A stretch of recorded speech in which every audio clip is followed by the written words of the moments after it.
पुनर्विकासासाठी जाताय तर सावध राहा। एक, सोसायटी कमिटी आणि सोसायटी रिडेव्हलपमेंट कमिटी यामध्ये पारदर्शकता आहे का? 2, बिल्डर निवडताना योग्य पडताळणी केली आहे का? 3, पीएमसी निवडताना योग्य अभ्यास केला आहे का? आणि 4, पुनर्विकास प्रक्रियेमध्ये राजकीय दलालांचा हस्तक्षेप आहे का? नमस्कार मित्रांनो, मी स्वप्नील घोलप, नवी मुंबईतील एक सामाजिक कार्यकर्ता।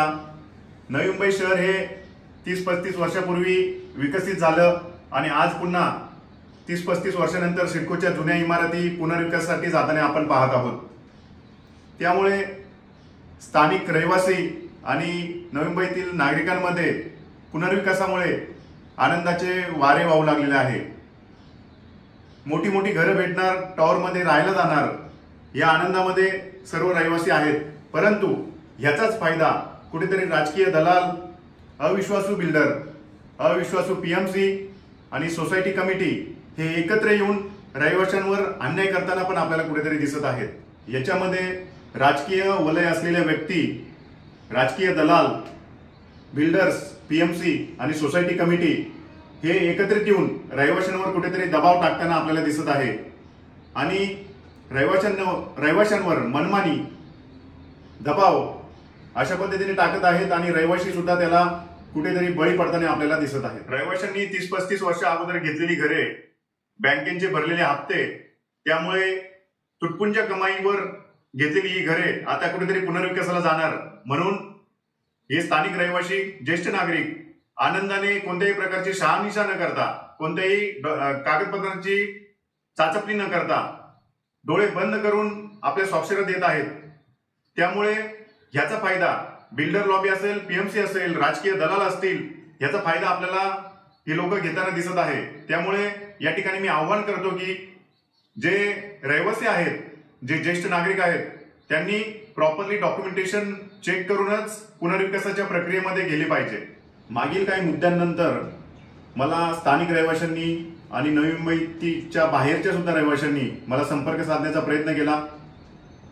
पुनर्विकास प्रक्रियेमध्ये येणाऱ्या घ्यावयाची काळजी, पुनर्विकास प्रक्रियेला सामोरे जाताना काय काळजी घेतली पाहिजे, यासाठी त्यांनी मला मार्गदर्शनासाठी सुचवले की तुम्ही आम्हाला मार्गदर्शन केले पाहिजे।